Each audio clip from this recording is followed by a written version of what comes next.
Hello and a very warm welcome to this week's Out and About. Now, with the topic of Brexit leaving pretty much everyone scratching their heads wondering what's going on, one of the key questions which still remains is what happens to the UK-India relations once Brexit comes into effect. Recently, the Democracy Forum held a very interesting seminar at the Washington Hotel in London to discuss just that. We're extremely privileged and proud to be hosting this event today with the Democracy Forum as the keynote panel, who will give their opening remarks on the state of the relationship will now begin and will commence with the conference. So thank you very much. Well, I think as the world becomes increasingly global, but we have the rise of authoritarian powers and changes to the global rules-based order, it's important for fellow democracies, particularly those with a common history, to work closer together. So we're hoping to bring India and UK, who have a long shared history, not always good, but anyway, we want to bring them closer together, both politically, economically, and this realm of security. The seminar is Global Britain and India, a new special relationship. And I think, therefore, I need to answer two questions. So what is this thing called Global Britain? And what then, if we know what Global Britain is the UK-India proposition in that? What is this special relationship? So what is Global Britain? Very rapidly.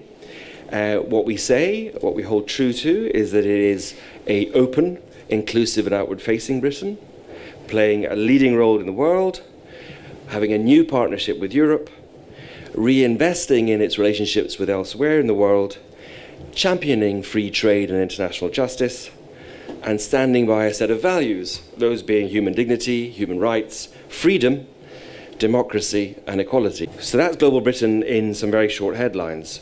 The UK-India proposition for that is that we, in the UK, believe that there is a natural partnership to be had between Britain as one of the world's oldest democracies and India as its largest and most successful democracy.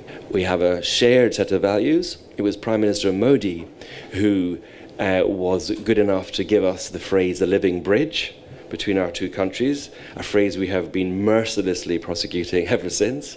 It's a wonderful image of an intercommunity of people who are tied together personally, professionally, culturally, institutionally, and through language and legal traditions. And we have over 1.5 million Indians, diaspora, here in the United Kingdom, making the country very great in all walks of life. Indeed, it's a very timely moment to have this seminar, and I think the Henry Jackson Society and the Democracy Forum have really come together to make for a really strong and enriching debate. Why is it important? For the simple reason that I think if Global Britain is to succeed, it must succeed with its good friend India. That's the headline.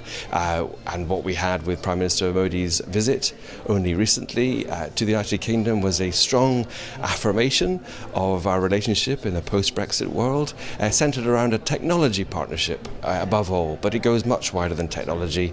It goes to issues of shared values, shared traditions and global partnership for the global good. So it's a really excellent time to be having the debate. Well, this is a very critical time for Britain.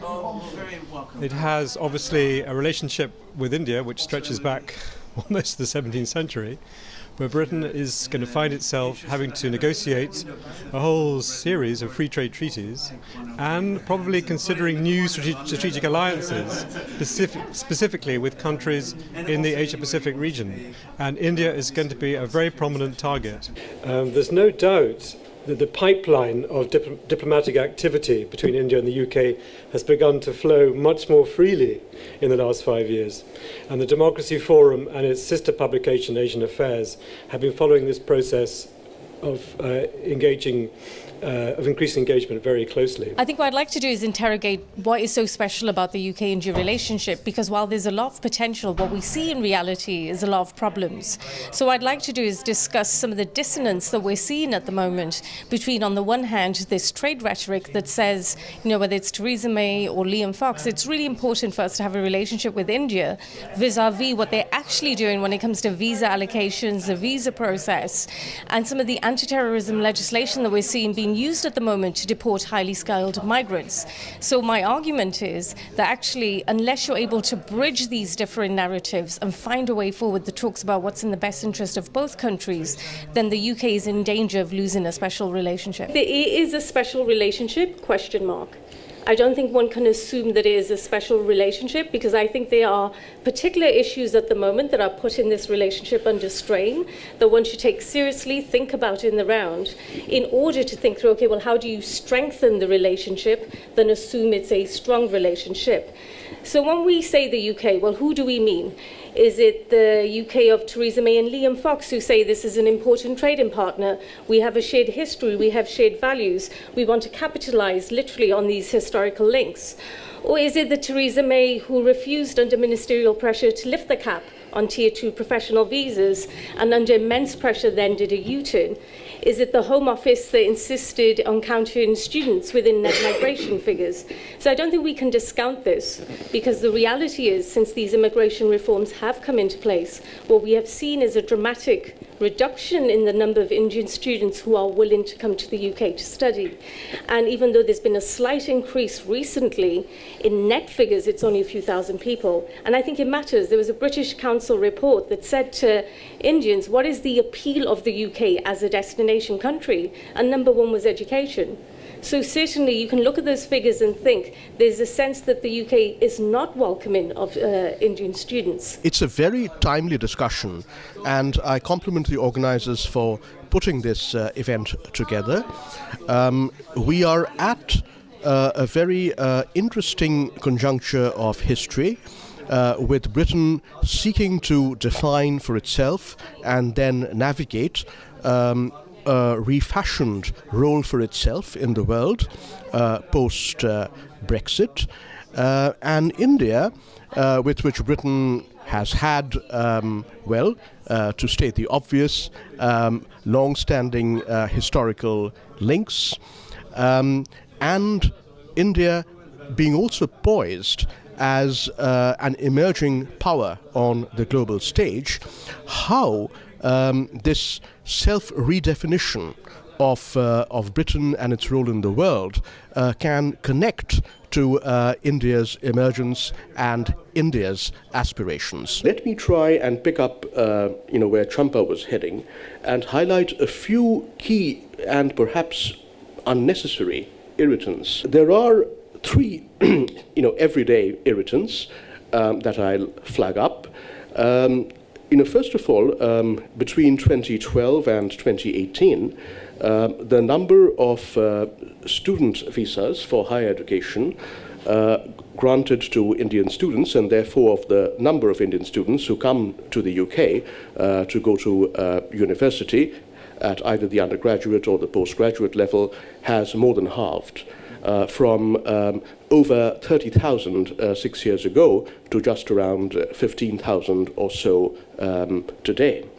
In the meantime, over the same period, by way of comparison, Canada, the number of Indian students going to Canadian universities, and Canada also has, like the UK, a considerable number of world-class universities, has zoomed.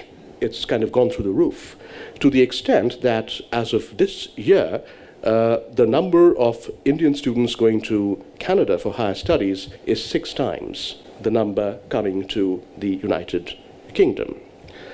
A second kind of irritant is that a 2-year multiple entry visa for an Indian tourist or an Indian business visitor costs approximately 5 times his or her Chinese counterpart. PRC, People's Republic of China counterpart, would pay for it. It's about 80 or 85 pounds for the Chinese, and the exact same 2-year multiple entry UK visa costs something like 400 pounds for an Indian citizen. Anyone wanting to come here for either tourism or for or for business purposes.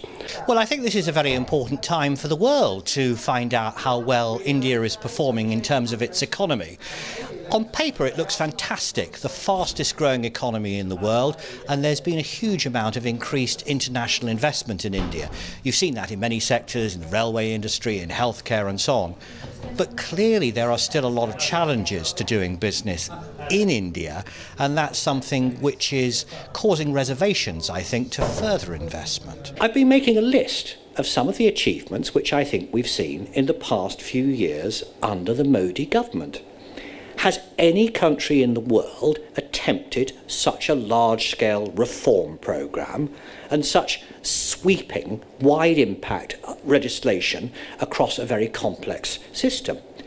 Under Modi, you've seen not only the improvements in terms of e-commerce, which means that more money is transferred by mobile phones than in cash, we've also seen safer trains, thanks partly to international investment and trade.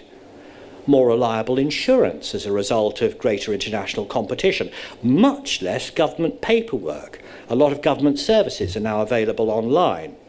Modern payment systems, and all of this has taken place in a country which has remained politically stable and largely peaceful. Well, what a very fascinating seminar that most certainly was. I guess only time will tell once Brexit comes into effect next year. Time to take a short break, but there's much more still to come in part 2, so make sure you join us again in a few moments' time.